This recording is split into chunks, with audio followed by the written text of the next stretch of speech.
I would like to explain a really simple and fundamental concept.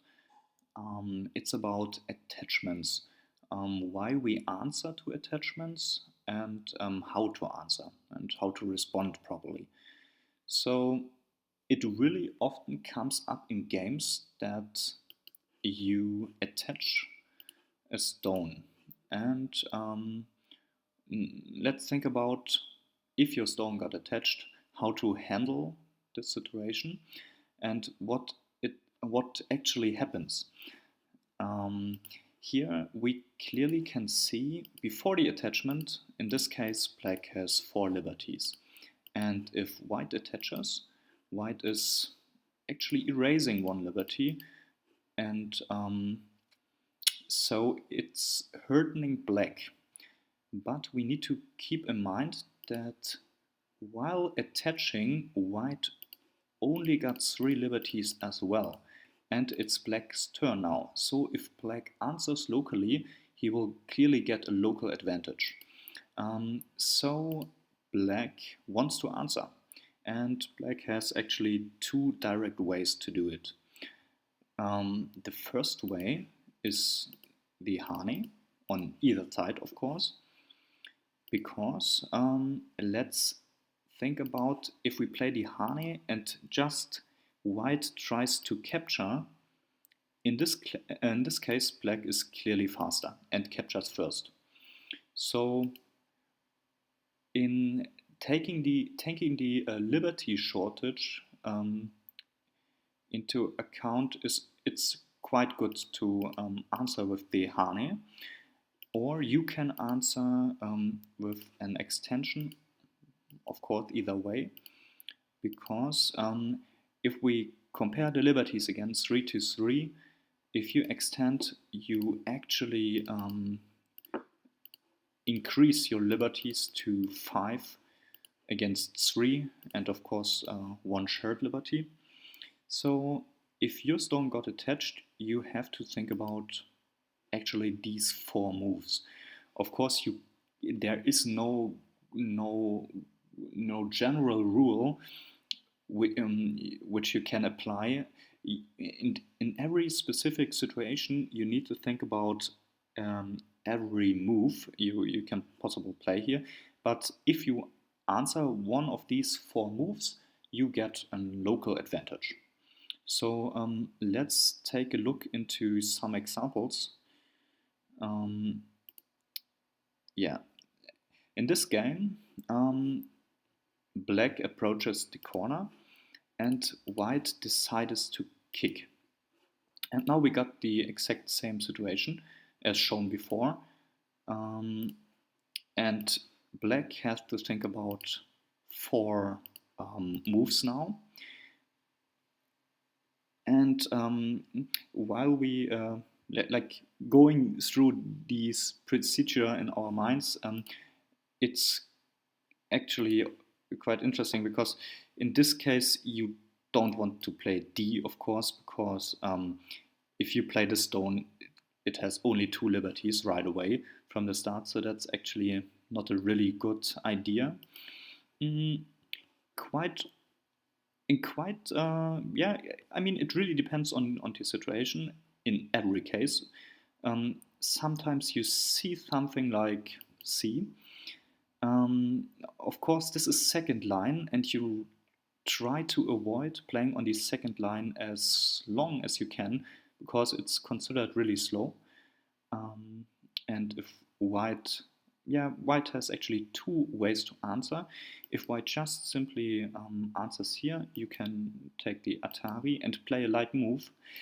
But of course, in this situation, it doesn't really make sense to give white such a big corner and to leave weakness behind.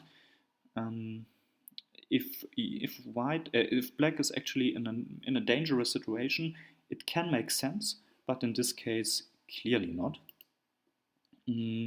So the Hane underneath is wrong.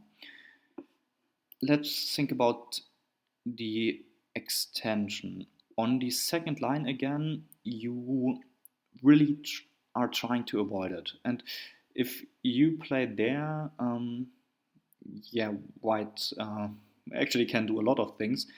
One thing white can do is, just for an example, I'm not saying it's the best move, but I'm just trying to explain the concept. Can now play the Hane and get actually a decent result into the center, and influence into the center. And here you can see that it seems that actually the Hane, so the extension up, seems to be the vital move in this situation. And this is actually the proper move. So yeah, now we are coming back to basic Joseki. Black usually extends, and yeah, you can play Tanuki or take a base. But it's interesting to think about the procedure here. After the attachment, which move to play. And it really often comes up that if you think about playing a move, what would be the answer to white, of white? And often it's that the white plays the vital point in the situation. So you can clearly see, if you think about some moves, what would be the answer. It's oftentimes the vital point. So in this case, you can play the vital point right away. Let's take a look into another example. Another attachment. Yep. So in this game, black decided to attach here. Let's not discuss if this is the best move, but the attachment can be played for, especially in this case, to set up a base. And of course here, white again has to think about 4 moves again, as we have shown earlier on. In this case, again, second line, whether it's the extension or the Hane, seems to be pretty slow, and actually it's giving black the opportunity to to go out in some way. So of course white can think about A in this case. It's actually, yeah, perfectly fine, but you can argue if this move is kind of over concentrated, because like in this specific situation, black also have later on the opportunity to dive in, but so it might be the best move for white to play a Hane. And yeah, of course, you are leaving, every time you are playing the Hane, you're leaving a cut point. But in this case, you are stronger in this position because you have a helping friend nearby. So the crosscut right away isn't really an option for black. Normally, now that you erase the second liberty of black, it's quite a normal way to extend. White would maybe block the center, black, or just go down. In this case, it's yeah, it really depends. I just want to show the principle, the concept. Black harness. White can connect in some way, and black jumps, white peeps, and black can protect the cut indirectly, and also is leaving a nice opportunity to go out later here. For example, just an example, I'm not saying per se that these are the best moves, but that's some kind of some way of yeah, of understanding this attachment. So yeah, in this case, this attachment is about settling and set up a base into White's area. So that was the first move, the direct attachment I want to talk about. The second move I want to talk is the shoulder hit. Shoulder hit, of course, comes up really often in games, and the main purpose might be to reduce black in some way, to press him down, to erase some influence, which I can show in another example. Let's see.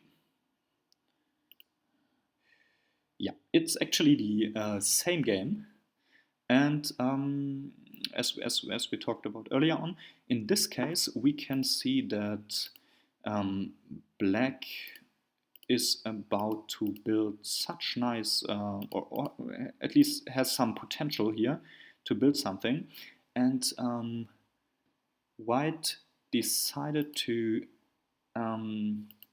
erase this influence or to decrease its value while playing a shoulder hit on this stone right here. And you really often see these kind of moves. Of course, the meaning is to press black down. Now we can think about how to answer this shoulder hit. And if we would take a look again, there is one good local move which gives you an immediate advantage in the local situation, and this move is the attachment, of course, on either side. Because if we attach the stone, if we compare the groups, it's 5 to 3 and 1. In this case, of course, shared liberty again. And this exactly reverts to the situation as we shown earlier on, if white attaches and black just extend. So it's the same situation. And therefore, we can say a shoulder hit is actually a direct attachment, because you want to play locally and get a good result, a direct answer, a direct advantage in the local situation.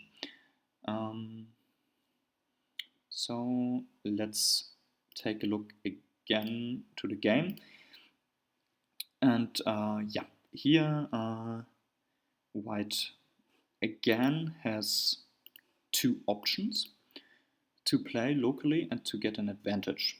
You need to be careful though, because sometimes black is playing another or a different move. For example, something like A or B. Of course, this is a counterattack, but on the one hand, it can be dangerous for black. White, if we take a look at the situation,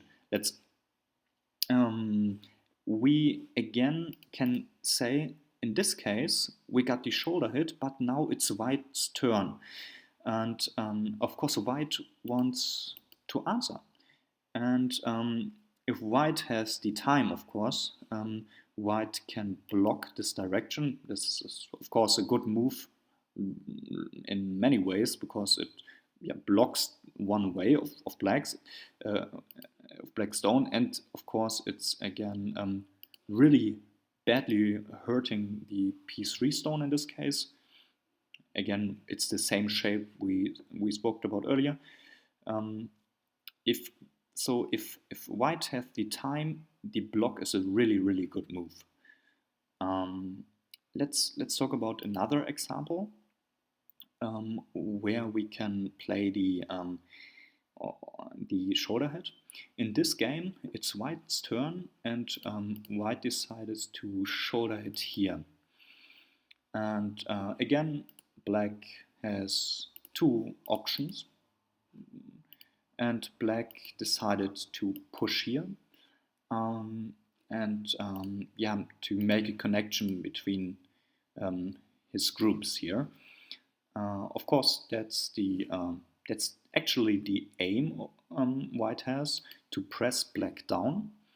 But in this case, it's perfectly fine for both. Yeah, so these were the two concepts, or the one basic concept I want to talk about. So remember, if your stone gets attached, think, like, go through the procedure of try to analyze which move is really valuable and is actually the best move you can play. And I hope, yeah, I developed some kind of understanding why we answer to attachments and to shoulder heads.